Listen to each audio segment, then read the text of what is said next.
You've been lied to your entire life. Not by accident, not through ignorance, but through deliberate, calculated deception that benefits everyone except you. The lie is so beautiful, so compelling, so deeply embedded in every movie, song, book, and conversation you've ever experienced that questioning, it feels like heresy. The lie is love. Specifically, romantic love as the ultimate human experience, the meaning of life, the thing that will complete you and make everything worth it. This lie has destroyed more lives, wasted more potential, and caused more suffering than almost any other belief system in human history. But here's what makes it brilliant. The lie doesn't feel like a lie. It feels like truth, like destiny, like the most important thing you'll ever experience. Niccolò Machiavelli, the master strategist who understood power dynamics better than perhaps anyone in history, saw through this lie completely. He recognized that what we call romantic love is actually the most sophisticated control mechanism ever developed, a system that convinces you to voluntarily surrender your autonomy, resources, and future while believing you're experiencing something transcendent. Machiavelli wrote about power, politics, and human nature with ruthless honesty that got him banned, condemned, and vilified for centuries. But his insights into how humans actually behave versus how they pretend to behave reveal something shocking about love. It's not a feeling, it's a strategy. It's not authentic connection, it's a transaction. It's not destiny, it's manipulation so effective that both participants believe it's real. Stay with me through this entire video, because once you understand the mechanics of this beautiful lie, you'll never see relationships the same way again. You'll understand why you felt confused, betrayed, and disappointed by love, and more importantly, you'll gain the power to make decisions based on reality rather than fantasy. Let's start by understanding what Machiavelli actually taught about human nature, because this foundation explains everything about why love functions as a lie. Machiavelli's core insight, the one that made him infamous, is simple. Humans don't behave according to how they should behave morally. They behave according to their incentives, fears, and desires. People aren't good or evil, they're strategic. They do what benefits them while using moral language to justify their self-interest. This applies to everything, including and especially love. When someone tells you they love you, Machiavelli would ask a different question. Not do they feel loving emotions, but what do they gain by you believing they love you? What resources, status, security, validation, or power does your belief in their love provide them? Once you start analyzing love through the lens of incentives rather than emotions, the entire romantic narrative collapses into something much more calculated and much less magical. Think about how love stories are structured in every culture.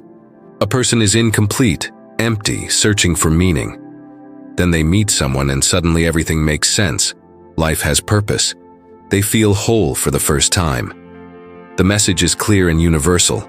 You are incomplete without romantic love, and finding the right person will solve your existential emptiness.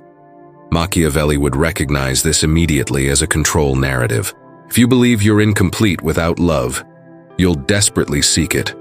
If you believe the right person will make you whole, you'll tolerate almost anything to keep them. If you believe love is the meaning of life, you'll sacrifice everything else. Your ambitions, your freedom, your resources, your authenticity for the chance to experience it. This belief system doesn't benefit you. It benefits everyone who wants something from you. It benefits women who gain resources, security, and status through relationships with men. It benefits society, which needs stable family units to maintain order. It benefits the economy, which profits from weddings, homes, children, and all the consumption that relationships drive. It benefits everyone except the individual who surrenders their autonomy for a feeling that Machiavelli would call strategically induced emotional dependence. Now let's examine how the lie actually operates in practice, starting with the beginning of relationships. When you meet someone and feel that spark, that instant chemistry, that sense of connection, you interpret this as something special, perhaps even fate. You believe this person is different from everyone else, that what you're experiencing is unique and meaningful. Machiavelli would tell you that what you're actually experiencing Is the other person deploying attraction strategies, whether consciously or unconsciously, that trigger your psychological vulnerabilities? They're presenting the version of themselves most likely to generate your investment while concealing aspects that would make you hesitate. This isn't evil, it's strategic, and you're doing the same thing to them. During the early phase of attraction, both people are essentially running marketing campaigns designed to close the deal. You highlight your best qualities, conceal your worst ones, mirror the other person's interests and values, and create the impression that you're more compatible than you actually are. You're not lying exactly. You're strategically curating which truths to reveal and which to hide. Machiavelli wrote that everyone sees what you appear to be. Few experience what you really are. In early relationship dynamics, both people are carefully managing appearances to generate maximum attraction, while postponing the revelation of reality until investment is deep enough that the other person won't walk away. Think about what you actually do when pursuing someone. You text back at calculated intervals to seem interested, but not desperate. You suggest activities that showcase your most attractive qualities. You tell stories that position you as confident, successful, and emotionally healthy even if you're actually insecure, struggling, and damaged. You present your life as more interesting than it is, your past relationships as less problematic than they were, and your intentions as more pure than they actually are. She's doing the same thing. She's dressing to maximize her physical appeal, behaving in ways that trigger your protective and provider instincts, demonstrating just enough interest to keep you pursuing, but not so much that you stop working for her attention, and carefully avoiding revealing the emotional volatility, financial expectations, and behavioral patterns that would make you reconsider the entire pursuit. Both of you are being strategic, not authentic, and calling this strategy love. Machiavelli understood that in all interactions involving power, and relationships are absolutely about power, the person who reveals their full reality first loses leverage. So both parties maintain strategic ambiguity, revealing only what serves their interests, while concealing what might reduce the other person's investment. The genius of the love narrative is that it reframes this mutual strategic deception as something beautiful. You're not manipulating each other, you're falling in love. You're not hiding your flaws until the other person is invested enough to tolerate them. You're gradually opening up as trust develops. You're not running cost-benefit analyses about whether this person provides sufficient value to justify your investment. You're discovering if you're compatible. The language of love transforms calculated strategy into romantic destiny, and both of you eagerly participate in this transformation because it feels better to believe you're experiencing something transcendent rather than something transactional. But Machiavelli would point out the obvious. If love were really about authentic connection, you wouldn't need to strategically manage how you present yourself. You'd show up completely honestly from day one and see if genuine compatibility exists. The fact that everyone instinctively knows to conceal their full reality during early attraction reveals that we all understand, at some level, that love is strategic rather than authentic. Now let's talk about what happens after the initial attraction phase, when investment deepens and reality starts emerging. This is where the beautiful lie becomes absolutely critical, because without it, most relationships would end the moment people saw who they'd actually committed to. As the relationship progresses, the strategic presentation that each person maintained becomes increasingly difficult to sustain. She can't hide her emotional volatility forever. Her spending habits become apparent, her expectations about your role become clear, and her real personality, not the curated version she presented initially, starts emerging. You can't maintain peak performance forever. Your own insecurities surface, your actual ambition level becomes obvious, your real financial situation gets revealed, and the gaps between who you presented yourself as and who you actually are become undeniable. In a rational system, this would be the point where both parties reassess whether the reality matches what they thought they were getting.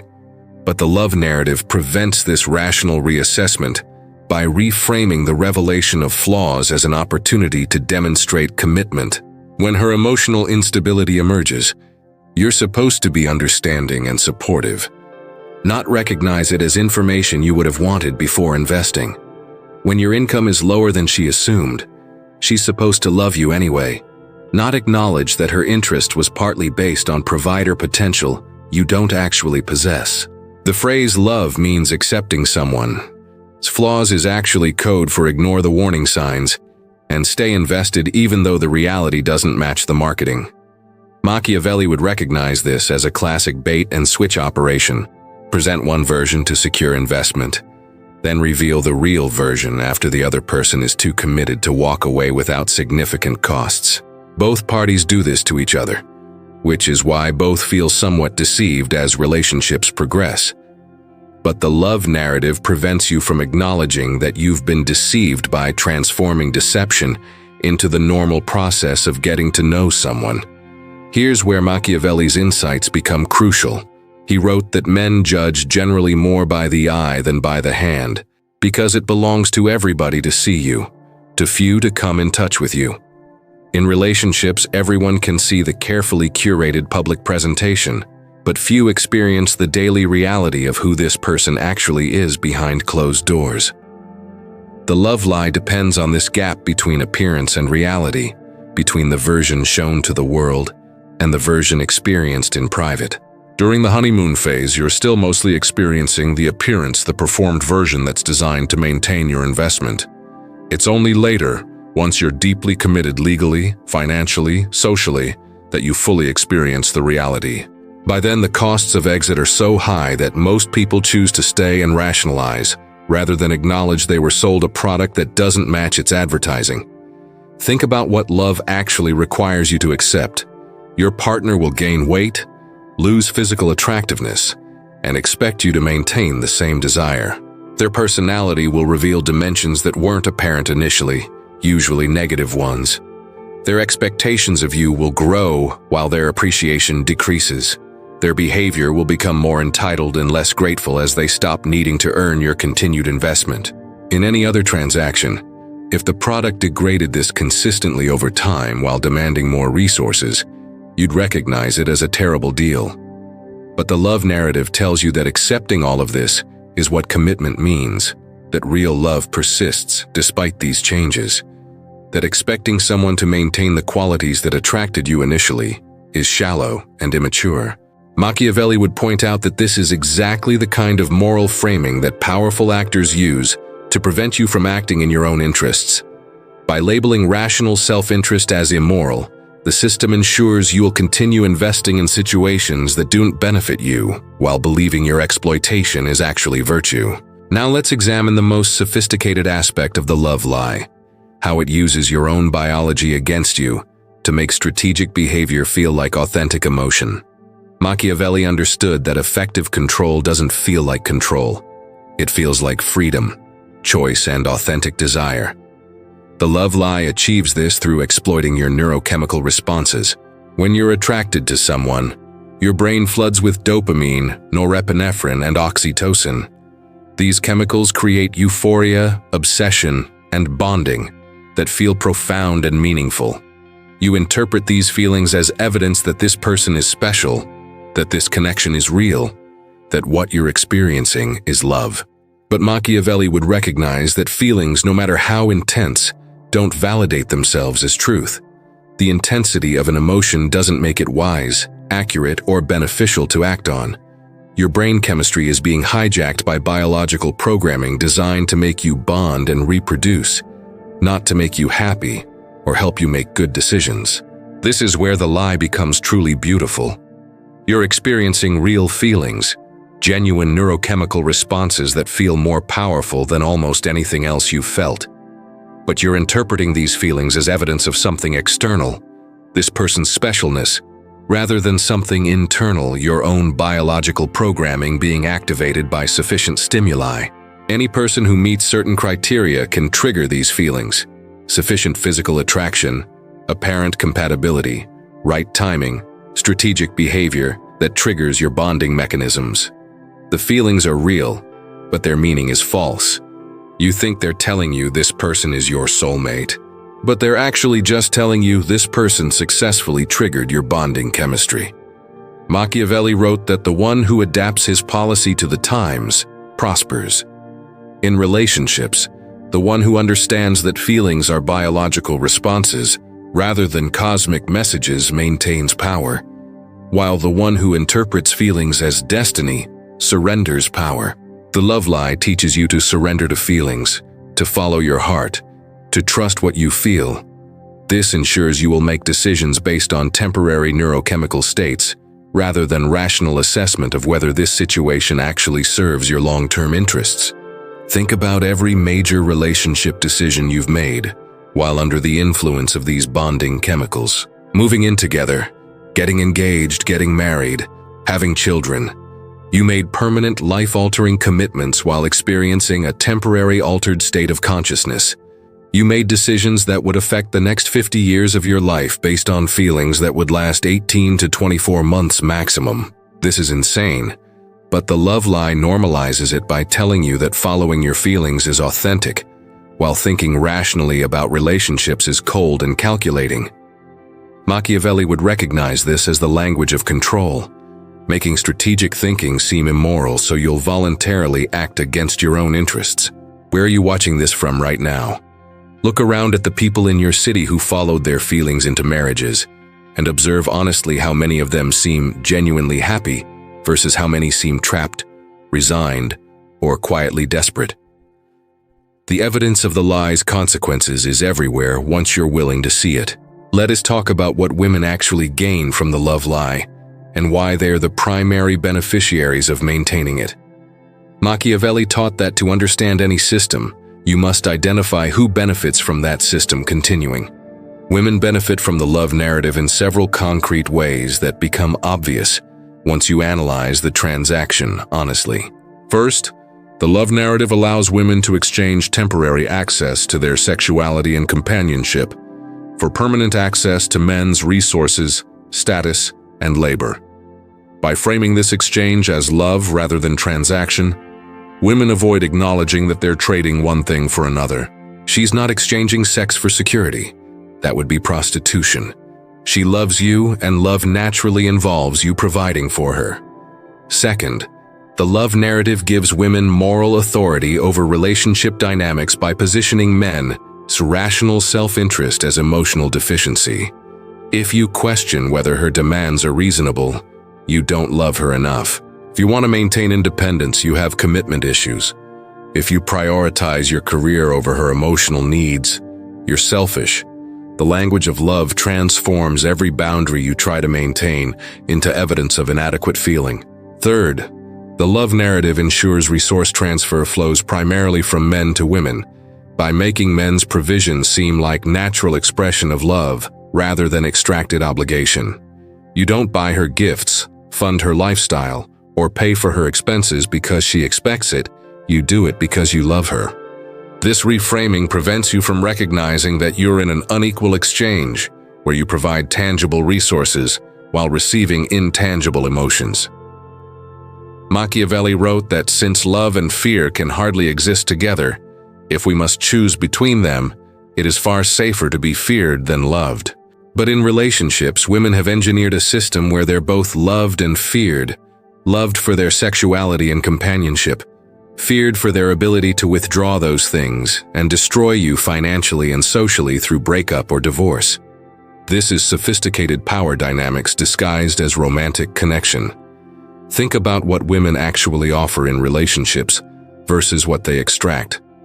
They offer sexual access, which they can withdraw at any time based on their mood, your behavior, or simple preference. They offer companionship, which often comes with constant emotional labor requirements. They offer the potential for children, which locks you into financial obligations for decades.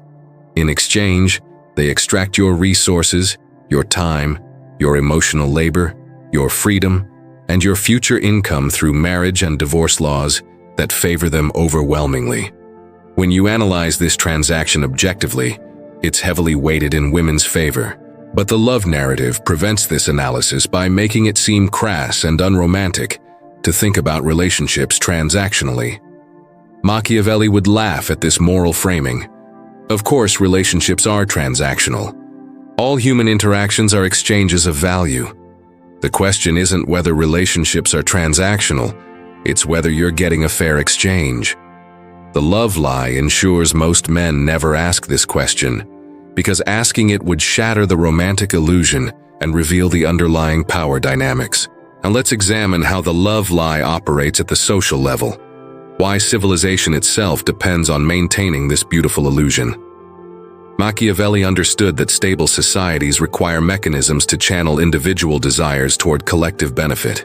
The love narrative serves this function perfectly by convincing individuals that their biological drives are actually transcendent experiences worth sacrificing everything else to pursue.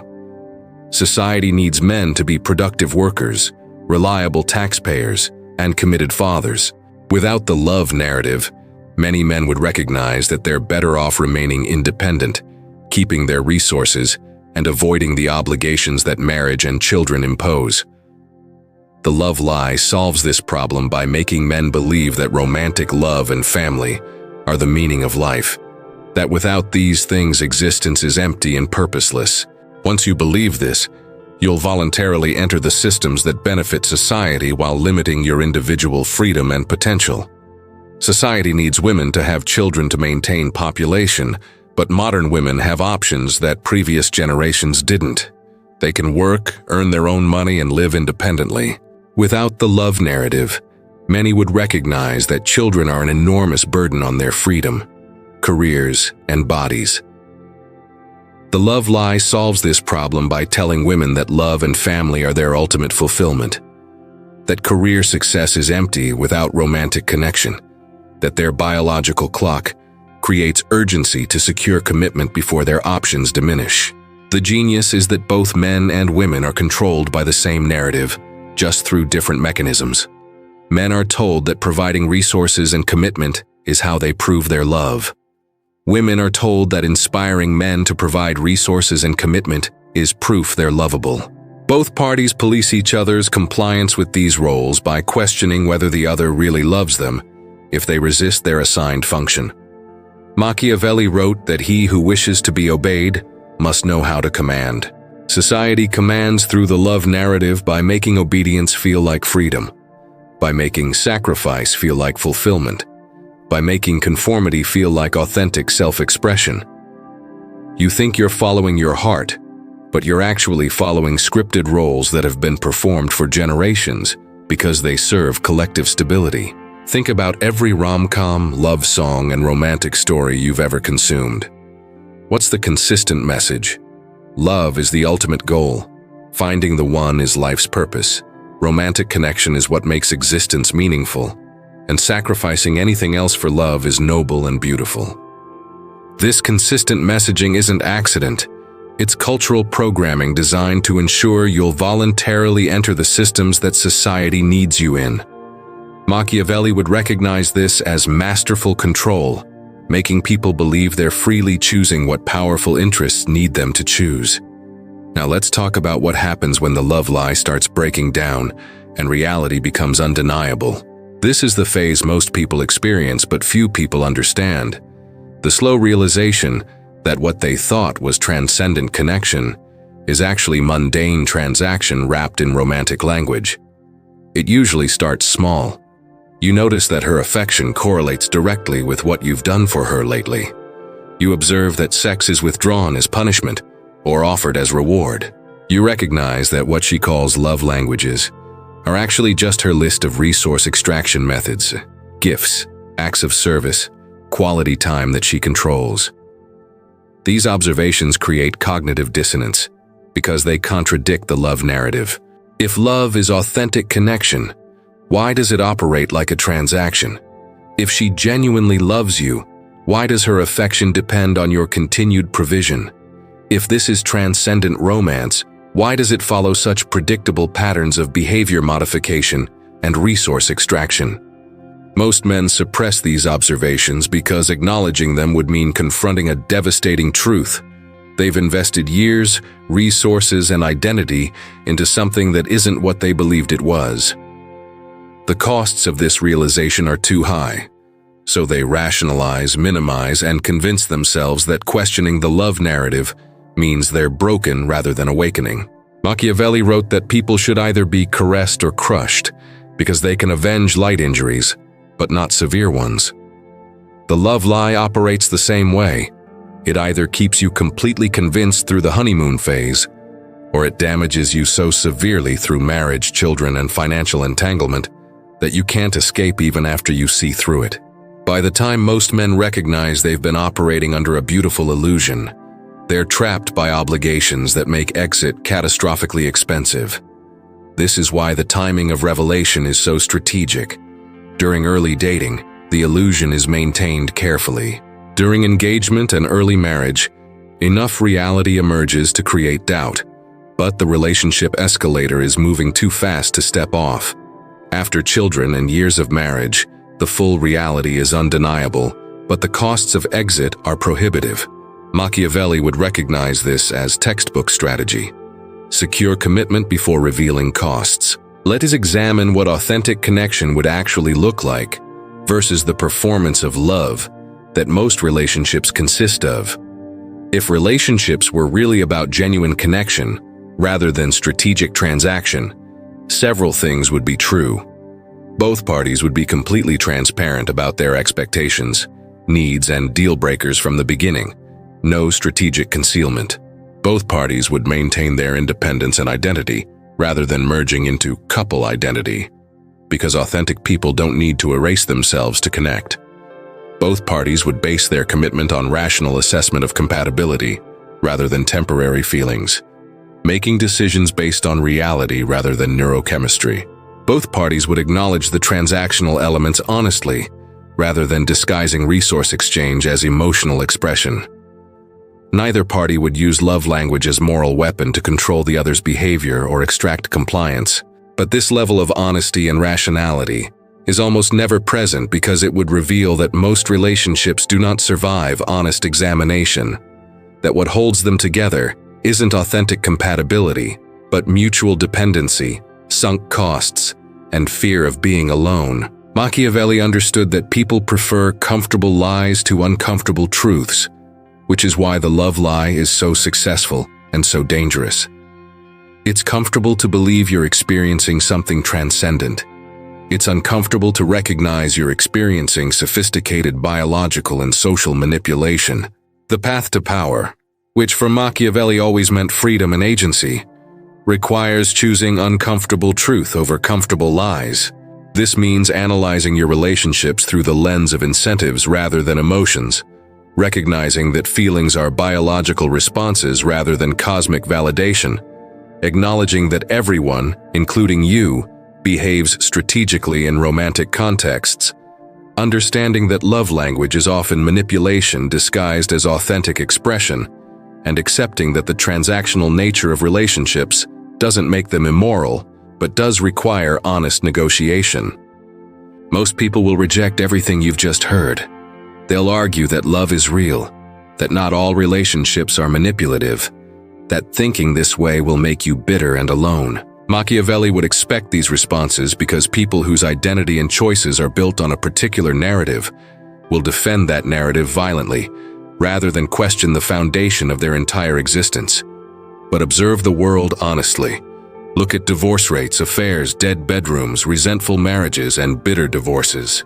The evidence that romantic love operates as advertised is nowhere to be found. The evidence that love functions as a strategic transaction disguised as authentic emotion is overwhelming. The question is whether you're willing to see what's actually happening, or whether you'll continue believing the beautiful lie because it's more comfortable than facing reality. Machiavelli's ultimate lesson applies perfectly here. It is better to be feared than loved if you cannot be both. In romantic contexts, this translates to: it's better to maintain power through clear boundaries and rational decision-making than to surrender power through emotional dependency and belief in romantic narratives. The most sophisticated power move is making people believe their compliance is actually freedom. The love lie accomplishes this perfectly by making you believe that surrendering your resources, time, freedom, and independence is actually the highest expression of human connection. Once you see the mechanism, you can't unsee it. Once you understand that love is the most beautiful lie ever told, you can make real choices based on reality, rather than fantasy. This doesn't mean you can't have relationships. It means you can have them with clear eyes, honest negotiation, and maintained boundaries rather than the romanticized codependency that destroys most people who believe the lie. Now you understand why love is the most beautiful lie ever told. It's beautiful because it makes biological programming feel like destiny, because it makes strategic behavior feel like authentic emotion, because it disguises transaction as transcendence, and because it controls you perfectly while making control feel like freedom. It's a lie because it misrepresents the fundamental nature of romantic relationships as authentic connection when they are actually strategic exchanges where both parties pursue their interests while using emotional language to extract compliance from the other. Machiavelli would tell you that power belongs to those who see reality clearly, not those who believe beautiful lies. If this video shattered illusions you've been maintaining your entire life, prove you're among the few capable of handling reality without the comfort of romantic fantasy. Drop in the comments. I choose clarity over comfort, because that statement declares your refusal to be controlled through emotional manipulation disguised as love. You've now seen what society desperately needs you to remain blind to. Destroy that subscribe button, because the next video reveals the final layer of deception that keeps you trapped, and you're now ready to question everything you've been programmed to accept without thinking.